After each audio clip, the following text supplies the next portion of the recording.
From the front lines of the information war, it's Alex Jones.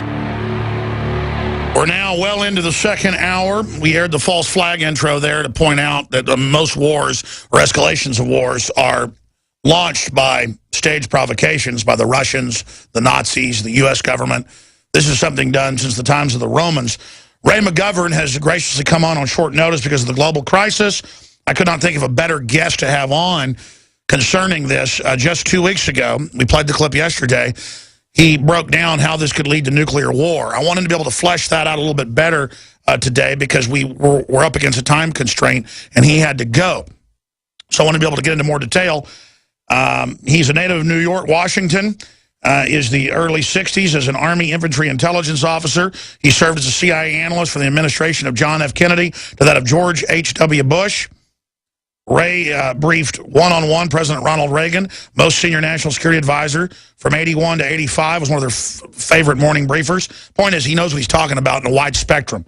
Fluent in Russian, German, and Spanish, Ray holds an MA in Russian from Fordham University and Certificate of Theological Studies from Georgetown. He's also a graduate of Harvard Business School Advanced Management Program. He holds a certificate in Theology Studies from Georgetown University. RayMcGovern.com. And the reason he's here today is, we played the clip last hour, we're going to play it coming up in a few minutes. Putin has come out and said, listen, if you attack any of our forces or basically keep moving more forces in, we are going to respond and defend ourselves. We are a nuclear power, but that's not a threat. Well, obviously it is a threat. This is the doctrine they've had since 888 in 2008, when Western forces attacked Ossetia and South Ossetia and Abkhazia as a pretext to try to demonize Russia. And again, I've never been to Russia. I'm not defending Russia. I've studied it. They're not in an aggressive posture. The West is, and it's very dangerous. Just like when they wanted to take over the airport in Pristina, and the Russians said, no, we'll have a war with you. And it was only the head of NATO backing down that stopped that from going possibly nuclear. Here's the headline: Russia threatens nuclear attack on Poland over U.S. missile shield. That was on August 15th, a few days after the situation began to settle down in Georgia. Here's the headline of the New York Times: U.S. general was overruled in Kosovo. General Jackson rejected the order from his superior by saying, no, I'm not going to do that. It's not worth starting World War III. The last time NATO, who's spoiling for a fight with the Russians, tried to order attacks on Russians at their airbase that they'd been since World War II. So this is a replay of this. This is beyond Cuban Missile Crisis in my layman view, but I researched this deeply. This is really getting out of control. There's obviously the CIA director went there. They've got special ops from the people that I've talked to and mercenaries advising. There's all sorts of stuff going on. The Russians have been shooting down Ukrainian drones. There have been Russian columns getting destroyed. And Putin basically said, some of our troops have been captured. They'll be returned. And then the kids all laughed when he gave the speech. He was there talking to a youth group. So, I mean, I take from that, let's just be honest, there are Russian forces there protecting their interests, their gas fields that they put in, their pipelines, their military bases, their Black Sea base. Now, that's my little briefing because a lot of stations just joined us. We have a lot of news stations in L.A. and just joined us this week. I need to plug that news station. And Oklahoma City, and so many others. The broadcast is exploding. I wanted to give folks some background here. Ray, am I correct in my basic gestalt I tried to paint there? Can you elaborate on that? Is this getting as big or bigger than the Cuban Missile Crisis? Ray McGovern. Well, it is, Alex, in the sense that never before have the U.S. and Russia been at such loggerheads. There's a little difference here. The missiles that we now know were ready to fire in Cuba, we didn't know it at the time, were a direct threat to our security.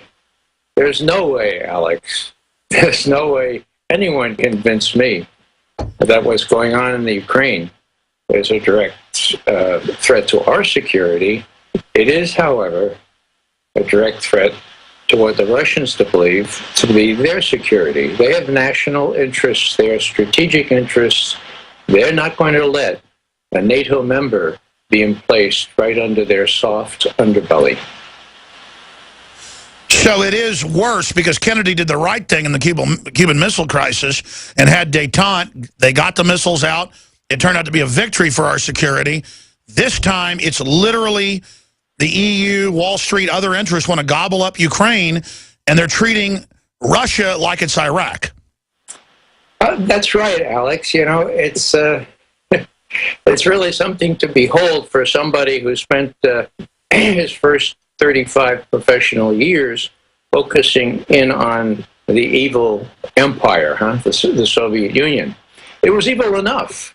And it's very, very difficult for this old fella to turn his mind around and stop just assuming that the U.S. and NATO are telling the truth and kind of having to assume, from what I know and what I am observing, that it's just the opposite. That in this case, for the most part, with some exaggerations, Sergei Lavrov, the Russian foreign minister, and Putin himself are mostly telling the truth. And the big truth they're telling is, look, we told you years ago, we told you in February 2008, niet means niet.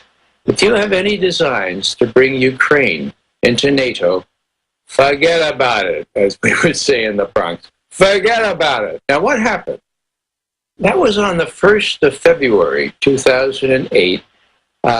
Sergei Lavrov, who was foreign minister then as well, called our ambassador in, Bill Burns. He's now Deputy Secretary of State. And he said, look, there are rumors going around that you all are going to try to incorporate Ukraine and Georgia into NATO. We just want to make sure you understand this would be a direct threat to our security. And we say niet, and niet means niet. Now, Bill Burns reported that back to Washington in the top secret cable. And how do we know about that? Well, give credit where it's due. WikiLeaks and Chelsea Manning. It's in the cable. I have the cable. It reads, just as I said, Bill Burns saying, look, you ought to be aware that I was called on the carpet here. The Russians feel very strongly about this. They predict that the country will fall apart if hostilities start by virtue of trying to get them into NATO. And so I'm just reporting this to you so that you'll know. Now, that was the 1st of February, 6 years ago, 2008. So what happened? What happened was this. On the 3rd of April, a NATO summit of the kind that will just convene in Wales on the 4th and 5th of September next week, a NATO summit in Bucharest decided, and I quote from their declaration, Ukraine and Georgia will become members of NATO, period, end quote. Now, what happened after that was this crazy fellow in Georgia, Saakashvili, thought that, you know, what the neocons were telling him about having his back, right? That they'd have his back. And so he started to give the Russians a bloody nose just to the north of the Georgian border. And now the Russians came back and gave him a very, very bloody nose, and the whole thing collapsed because the U.S. would never intervene in so far away a place with no real relevance to the U.S. And Ray, just to interject, again, former top CIA analyst Ronald Reagan and George Herbert Walker Bush joins us, a 35, 40-year veteran at the highest levels of global intelligence. Watching it that day with CNN announcing that Russia had just attacked Georgia for no reason, and reading the fine print that they had attacked Russian military bases in South Ossetia and Abkhazia and murdered them en masse, it shows the sheer insanity that our media went with that and said, yeah, let's send in NATO, till the Russians threatened nuclear attacks on NATO bases, and then Cheney backed off. It turned out, from the intel I had, correct me if I'm wrong, that the Georgian president had been basically, like Saddam was encouraged to go into Kuwait, quietly told, yeah, go ahead and do this, we've got your back. What were they thinking there, out of the blue, to just attack Russian military bases? Thank God it didn't escalate more. And then when I said, I'm glad the Russians are showing restraint pulling out of Georgia, they had all the neocons come out and claim, I'm a Russian agent. when literally both sides of my family came over on the Mayflower. I mean, that is how sick this has gotten. I'm a traitor. You're a traitor. You know, they said that about you because we don't want nuclear war, Ray. What is wrong with the ruling elite? JFK was no angel, but he would never act like this. Reagan didn't do stuff like this. George Herbert Walker Bush didn't do stuff like this. What is wrong with them? Well, President Obama doesn't have any real strategy here.